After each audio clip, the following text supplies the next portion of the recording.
pour remercier les populations pour leur soutien et surtout marquer notre solidarité à l'égard des familles de tous les jeunes qui ont été arrachés à l'affection de leurs parents par la répression sanglante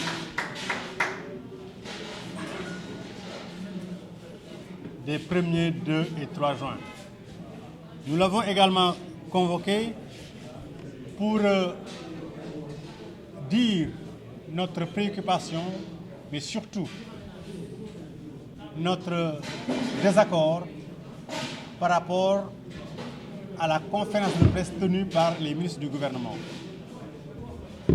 Parce que ces ministres-là, au lieu d'éclairer la lanterne des Sénégalais sur ce que tout le monde a vu, à savoir des nervis armés, conduits par des véhicules dont on connaît le point de départ,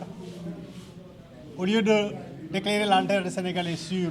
les nombreux morts par balles réelles, ces ministres-là se sont mis à épiloguer sur des forces occultes et à faire des insinuations sur des terroristes lesquelles insinuations devraient sans doute servir à un alibi à des décisions non encore avouées.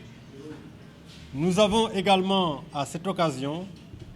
salué d'ailleurs la pertinence avec laquelle certains analystes ont démonté avec minutie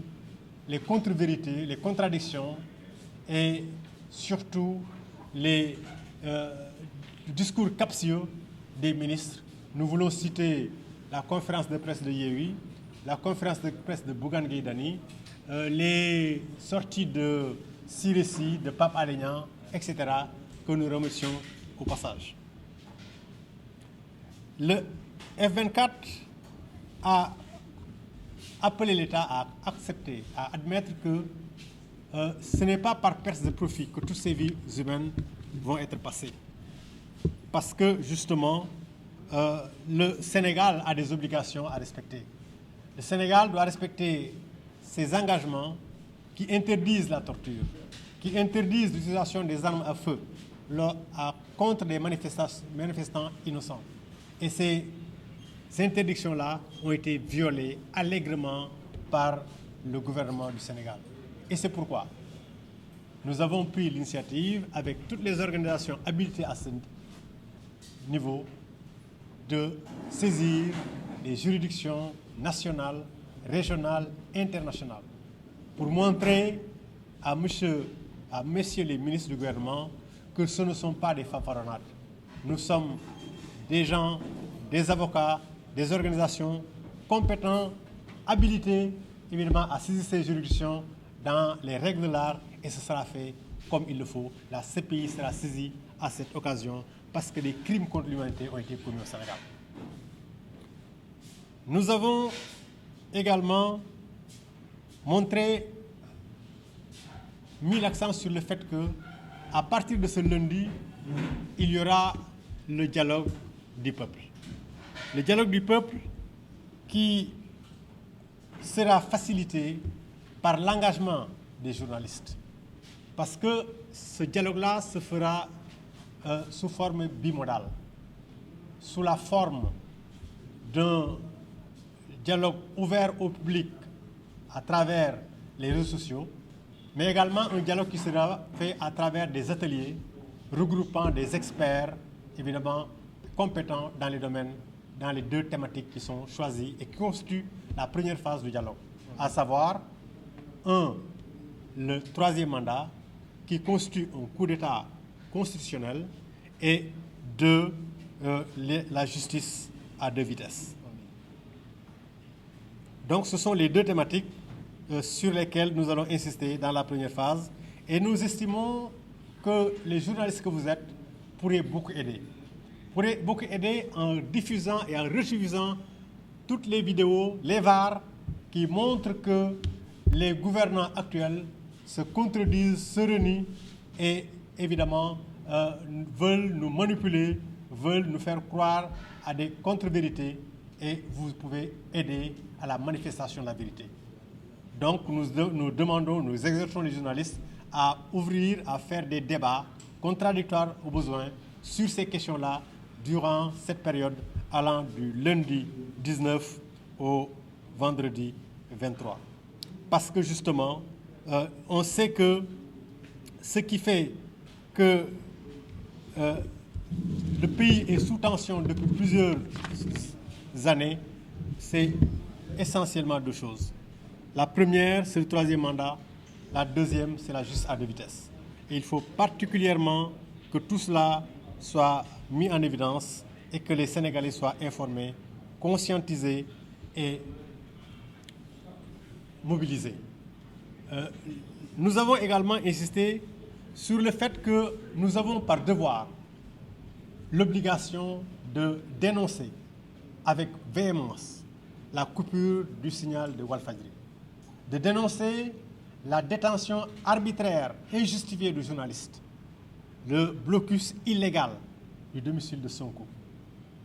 les arrestations abusives de responsables politiques et de citoyens innocents. Et toutes ces arrestations et toutes ces dérives autoritaires ne sont liées qu'à la recherche du troisième mandat et à la justice à deux vitesses. Et c'est pourquoi, pour réclamer la libération de tous les détenus, pour réclamer que tous ceux qui sont privés de liberté puissent passer la Tabaski chez eux, pour réclamer que la coupure de Walfadjri soit restituée, le signal soit restitué, pour réclamer que le blocus soit levé, pour réclamer et montrer à Macky Sall que nous sommes contre cette gouvernance violente, nous appelons les populations à célébrer le 23 juin d'une manière inédite. À savoir que ce jour-là, tout le monde, tous les Sénégalais se mettent en boubou blanc et brandissent la couleur blanche partout. À défaut de s'habiller en blanc, on peut avoir un mouchoir blanc avec soi, surtout entre 13h et 15h. On peut mettre des morceaux devant les devantures des maisons, aux devantures des maisons. Donc on peut mettre du blanc partout pour montrer notre désaccord avec la gouvernance sanglante, avec la gouvernance de terreur du président Macky Sall. Et donc nous voulons que cette cérémonie, que ce 23 juin soit célébré de cette manière-là, pacifiquement, mais en communion des cœurs, pour montrer que nous sommes en désaccord avec le président. Nous voulons enfin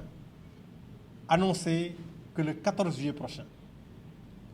le F24 va organiser une manifestation inédite à laquelle nous voulons la participation de tous les Sénégalais. Si Macky Sall ne recule pas, si Macky Sall ne crée pas les conditions de la désescalade de la violence, il faut que tous les Sénégalais lui montrent leur attachement à la paix et à la justice. Et c'est pourquoi nous voulons que cet appel soit entendu par tous les Sénégalais qui doivent se mobiliser pour la réussite totale de cette manifestation du 14 juillet. Voilà en résumé ce que nous avons dit à l'occasion de cette conférence de presse. Li ñu wax tey mooy que ñu ngi sargal di masawu ñi nga xam ne ñoom la seeni doom faatu ñi gaañu ci ñuy jàppaleen ci manifestation yu mujj yi. ñu ngi gërëm également askan wi yëpp ñi nga xam ne boobu léegi ñu ngi woon seen cofeel di ñu wan ne tànk bi ñuy dox jàmm ànd nañ ci. ñu ngi waxtaan itam wax itam ne li nga xam ne xew na ci réew mi ñu ngi koy naqarlu bu baax a baax te bakkan yi fi rot ak ñu ñu tëj kaso yëpp nañ fexe ba nga xam ne mu leer li ci am yëpp mu leer ndaxte gouvernement bi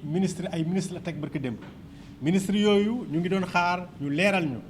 lu tax lu waral ñu gis ay ñoo xam ne duñu ay alkaati ñoo xam ne bokkuñu police bokkuñu gendarmerie ñu gis leen ñu am ay bal ay arme ak ay bal di fetel nit ñi te yoon mayu leen ko te ñu gis ñu nekk ci weti borom ñi nga xam ne ñooy force de défense et de sécurité ñu gis ne am na ñu bari ñu ci dee ñoo xam ne ñooñu ñoo leen rey au lieu que ñu leeral ñu ci loolu ñu ñëw di ñu wax affaire yi force occulte yoo xam ne ñoom rek ñoo leen gis di wax ay terroristes yoo xam ne xëy na liñ ci jublu waxaguñ ko nit ñi mais gis nañ ne dafa mel ni am na fu ñu ci jublu boo xam ne du dëgg du yoon loolu wax dëgg yaa ñu koy naqarlu gàcce ngaalaama nag ba nga xamee ne ba ñu waxee ba pare ay journalistes Sénégal ay kàngami Sénégal ak ay kuréel yu mel ni Yewwi Askan Wi yu mel ni Bougane Gueye Dany yu mel ni Siré Sy Pape Alé Niang ak ñu bëree bëri wane nañ ne li ñu wax yëpp dara du ci dëgg li ñu wax yëpp ay nax saxanang la te dëppawul ak li nga xam ne moo am ñu ngi leen di gërëm ñoo ñëpp di leen sant ci seen taxawaay ci réew mi di leen ñaax ñu continuer loolu parce que ñi doon filmer toog ci étage yi ñooñu def nañu liggéey bu mag a mag ñooñu aussi foog ñu sargal leen ñu xam ne nañu continuer loolu ba nga xam ne réew mi dara du fi réer lu ñu fi def mu feeñ loo xam ne lu dëgg ñu feeñal ko ñëpp xam ko ñu ngi wax itam ne Sénégal dafa am ñoo xam ne rey nañ leen ci anam yu ñaaw ci anam yu dëppwul ak yoon te loolu dégg nañ gouvernement bi ministre yi naan ñi nga xam ne ñoo naan dañu yóbbu ni CPI amuñu qualité bi amuñu compétence bi defe naa dafay nax boppam li wóor mooy sénégalais yi xam nañ lan mooy yoon xam nañ ne manifestation yi kenn waru fi dóor bali fetel xam nañ ne kenn waru fi toroxal torturer ay xale loolu ay convention yu Sénégal signé la te ay crime contre l'humanité la te Sénégal am na fi ndegem am na fi nag te ñu am lu ay firnde yu leer ñun ak ñi nga xam ne ñoom lañu àndal dinañu jël suñu matuwaay parce que am nañu ay kàngam ay avocat ak ay kàngam yoo xam ne xam na naka ñu koy defee te dinañ ko defee ni mu waree mooy ci juridiction nationale juridiction régionale juridiction internationale yépp nañ leen saisir pour que muy CPI muy feneen pour que li nga xam ne loolu la ñu war a def ñu def ko donc ñoom dañu toog di wax lu leen neex ñu xool fan la fanfaraan di féete parce que CPI moom dañ ko saisir ci anam yi mu gënee ñu ngi wax ne tey jii dañu tàmbalee dialogue du peuple dialogue boobu nag ci ñaari anam lay doxee benn bi mooy dafa am ay kàngam ay borom xam-xam yoo xam ne dañu leen di dajale ñu toog waxtaan bind beneen bi mooy dañuy ubbi réseaux sociaux yi am na ay réseaux sociaux suñu kii yëpp plateforme yëpp dañu leen ubbi ak télé bu ci bëgg itam ñu ubbi ko pour que nit ñi waxtaan ci ñaari thème benn bi mooy 3e mandat benn bi mooy justice bu am ku ma am ndey ak ku ma amul ndey donc liñ ci bëgg nag mooy journalistes yi jàppale ci bu baax a baax ni ñu ciy jàppalee mooy vaar yi nga xam ne am na wane ne ñii jiite tey ñu ngi wax loo xam ne lu dëgg ci 3e mandat bi ñu ngi weddi seen bopp maanaam te ku weddi sa bopp da ngay suul dëgg suul ngor suul jom te loolu war nañ ko wane ñëpp gis ko ne ñii kat nekkawuñ fi dul suul dëgg suul ngor suul jom wane ne lii mooy dëgg ci 3e mandat bi te loolu yaakaar ne bu ñu ko wane bu baax a baax débat également nañ organiser ci seen presse yi ngeen organiser ay débat ci 3e mandat bi ak justice à deux vitesses yi loolu bu ngeen ko defee di ngeen ñu jàppale bu baax a baax diggante lundi ak vendredi ñu waxtaan ci ba mu yaatu ba xelu nit ñi delloosi ba dëgg mun a dugg ci nopp ñëpp ci li nga xam ne mooy 3e mandat ak justice à deux vitesses loolu lañ bëgg ngeen jàppale ñu ci bu baax a baax a baax te itam am na yeneen yoo xam ne Souleymane Gueye dina ci dellu si bu ca kanamee donc ñu wax ne dialogue boobu tey lañ koy tàmbalee dañ ko wëyalee fii ba gannaaw suba waaye wax nañu itam li nga xam ne du dëgg te muy blocus su Kër Sonko di signaler Walfadjri bi nga xam ne dañ ko dagg ci anam yoo xam ne dëppoowul ak yoon muy prisonnier politique yu bari yi muy journaliste yi nekk ci kaso bi muy nit ñuy rey ci dëkk bi dañu bëgg a wane ne loolu ànduñu ci dañu bëgg a wane ne dañoo war a libérer prisonniers yi dañoo war a ni blocus ci Kër Sonko dañoo war a delloo Walfadjri signalam donc loolu yëpp bu ko boolee ñu bëgg ko wane dañu bëgg Sénégal yi ànd ak ñun wane ne d'accord ñu ci li nga xam ne moom la gouvernement yi def di rey ay nit di tëj di couper ay signal loolu dañoo bëgg ñëpp ànd ak ñun ñu wane suñu naqar naka lañ koy wane mooy ajjuma di 23 juin di date bu symbolique ñu bëgg ñëpp taxaw ànd sol lu weex bu boobaa bu su ajjuma ñëpp sol lu weex bu ñu solee lu weex ku mënul sol lu weex mën nga jël sa oto wala sa buntu kër nga takk fa lu weex wala nga téye mouchoir bu weex mouchoir yi jar 100 francs mën nga ci am fukk donc vraiment loolu ñu wane lu weex daal ci dëkk bi wane ko ñun jàmm lañ bëgg ci dëkk bi wane ko ñun dëgg lañ bëgg ci dëkk bi li ñu bëgg mooy jom dëgg ak ngor sax fi bu fekkee ne Sénégal yi ànd nañ ñun ñu wane loolu def sol lu weex wane lu weex ci bés boobu mooy le 23 juin ak yeneen yoo xam ne dañ koy def li ñu bëgg li ñu ci tëjee nag mooy yëgal nit ñi ne le 14 juillet prochain bëgg nañ bu fekkee Macky Sall delluwul ginnaaw Sénégalais yëpp gën ñi nga xam ne bëgg nañ jàmm ci réew mi bëgg nañ dëgg sax ci réew mi bëgg nañ ngor ak jom sax ci réew mi bëgg nañ ñëpp ànd ñu def benn manifestation bu mag a mag boo xam ne kenn mësu gis Sénégal moo tax ñu bëgg ñëpp préparer ko à partir d'aujourd'hui le 14 bu jotee ñëpp génn ñu won Macky Sall ne dëkk bi jàmm fi war a am te jàmm ci dëgg lay tegu donc ñun ñëpp ñu ànd wane ko mooy le 14 juillet prochain.